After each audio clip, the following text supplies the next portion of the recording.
Assalamualaikum warahmatullahi wabarakatuh. Selamat pagi, salam sejahtera untuk kita semua. Kembali lagi di YouTube channel saya, Putra Andres Pratama. Dengan adanya pembelajaran jarak jauh pada hari ini ataupun secara online, saya berharap kepada orang-orang yang menyaksikan video YouTube saya tetap dalam keadaan sehat walafiat dan juga tetap mentaati protokol kesehatan yang telah dianjurkan oleh pemerintah, yaitu 3M, memakai masker, menjaga jarak dan juga mencuci tangan.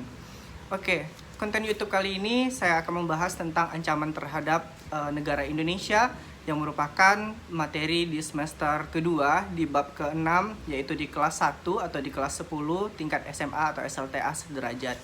Oke, saya berharap kepada teman-teman semua dalam keadaan sehat dan juga tetap mematuhi protokol kesehatan agar kita cepat pulih kembali, cepat bertemu secara tatap muka ataupun secara offline.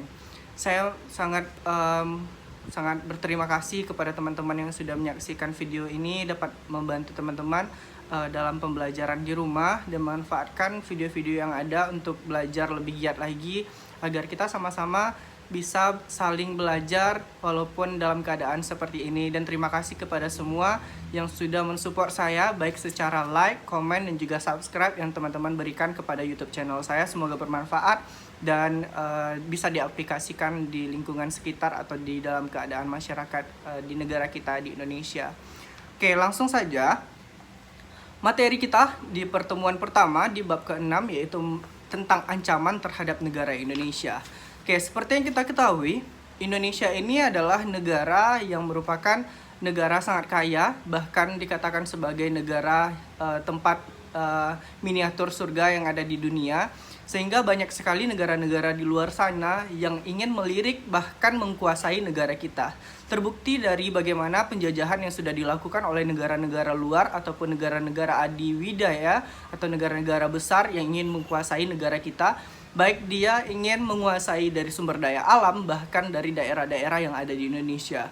Negara kita negara yang sangat kaya, yang sampai mancanegara sana terkenal dengan sumber daya alam yang melimpah, pariwisata yang elok, dan sumber daya manusia yang bahkan ramah tamahnya terkenal semancanegara. Oke, baik, langsung saja kita masuk di pengertian ancaman. Ancaman di sini merupakan suatu hal yang membahayakan diri sendiri, keselamatan negara, dan juga ancaman bagi suatu negara yang berasal dari luar maupun dari dalam negeri itu sendiri. Yang mana ancaman ini dapat merusak atau membasmi bahkan menghancurkan kedaulatan suatu negara, bangsa, serta keselamatan bagi masyarakat yang ada di dalam suatu negara itu. Oleh karena itu, ancaman ini akan menjadi dasar penentu atau perlakuannya sistem pertahanan dalam suatu negara. Oke. Jadi kesimpulannya di sini, ancaman ini adalah segala sesuatu yang berasal dari dalam maupun dari luar negeri yang dapat menghancurkan suatu kedaulatan negara dan dapat membuat negara ini hancur. Bahkan orang-orang yang berada di dalamnya yang disebut dengan masyarakat akan mengalami kesenjangan sosial, ekonomi, dan segala hal yang akan memperburuk kehidupan dari masyarakat itu sendiri. Berdasarkan ancamannya, ancaman ini dibagi menjadi 3. Ancaman ini dibagi menjadi 3. Pertama ada ancaman militer, yang kedua ada ancaman non-militer, yang ketiga ada ancaman hibrida. Oke, kalau ancaman militer, ini ancaman yang dilakukan berdasarkan senjata, berdasarkan teknologi yang ada.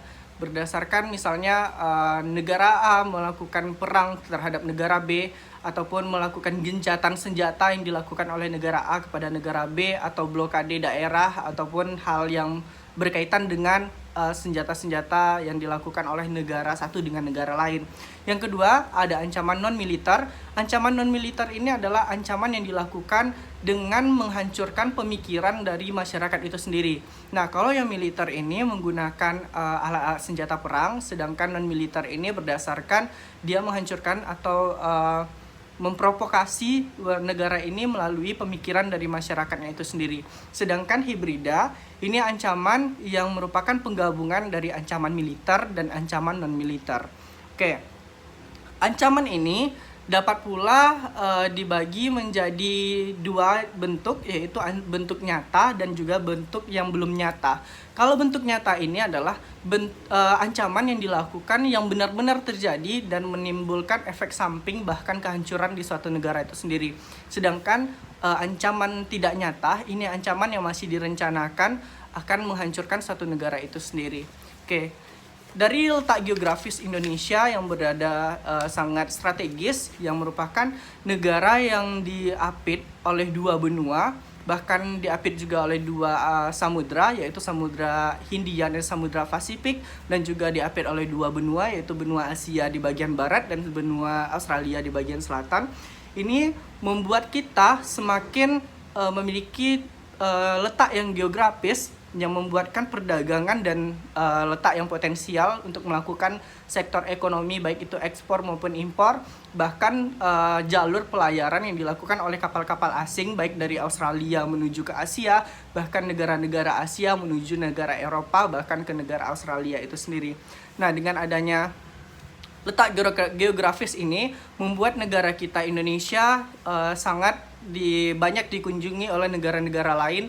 Bahkan mereka melihat negara kita ini, untuk berkunjung tersebut melihat negara kita sangat kaya, beragam, bahkan mereka ingin menghancurkan negara kita atau menguasai negara kita itu sendiri.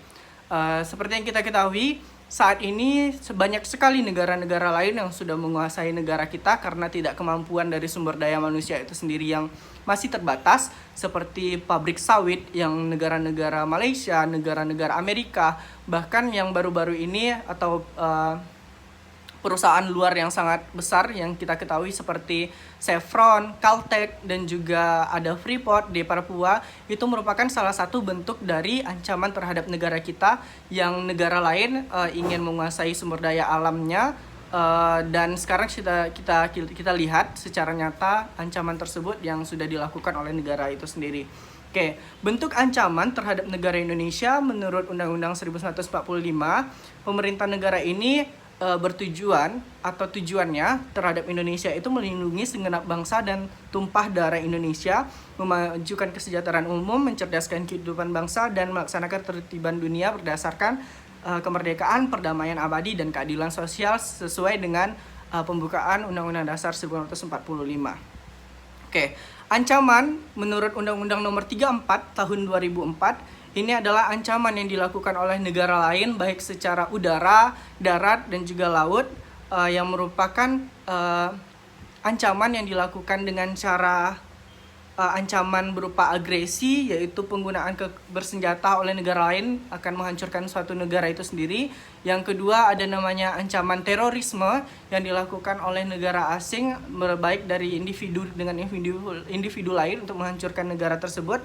Ada yang namanya spionase, yaitu dilakukan dengan memata-matai dari negara satu dengan negara lain, dan berbagai hal yang berhubungan dengan ancaman menurut Undang-Undang Nomor 34 Tahun 2004. Yang kedua, ada ancaman disintegrasi, yaitu ancaman militer non-militer, yaitu karena bersifat non-fisik dapat mengancam integrasi bangsa. Salah satunya yaitu dengan cara mengubah pola pikir dari masyarakat Indonesia yang bertentangan dengan falsafah Pancasila itu sendiri.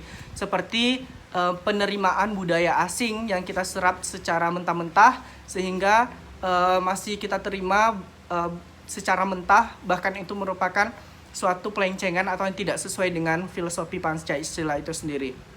Yang ketiga ada ancaman globalisasi. Ancaman globalisasi ini lebih kepada pandangan terhadap budaya luar yang kita ambil, yang di bidang ekonomi, contohnya dari teknologi yang sudah kita rasakan pada saat ini, seperti kita menggunakan handphone atau gawai, yang merupakan banyak sekali dampak-dampak negatif yang masih kita terima secara mentah tanpa kita lihat atau kita cerna atau kita saring dulu yang bagus-bagus yang sesuai dengan filosofi Pancasila itu sendiri. Yang terakhir, ancaman memudarnya kesadaran terhadap nilai-nilai budaya bangsa. Nah, ini masih kita lihat di lingkungan kita seperti adanya westernisasi, hedonisme, sifat yang konsumtif, adanya kurang rasa sosial terhadap tetangga, dan juga memudarnya rasa gotong royong itu sendiri. Oke, itu merupakan ancaman terhadap negara Indonesia pada materi kita pada hari ini. Lebih dan kurang mungkin masih banyak kekurangan, jadi kepada teman-teman yang memerlukan video YouTube yang lain, silakan memanfaatkan video YouTube yang lain. Mungkin ini saja yang bisa saya sampaikan, semoga bermanfaat untuk pembelajaran dari rumah dan juga bisa diaplikasikan di lingkungan masyarakat. Lebih dan kurang saya mohon maaf. Kita bakalan ketemu di pertemuan kedua minggu depan. Semoga video ini bermanfaat dan saya minta untuk like, subscribe, dan komen jika ada pertanyaan. Lebih dan kurang saya mohon maaf. Assalamualaikum warahmatullahi wabarakatuh.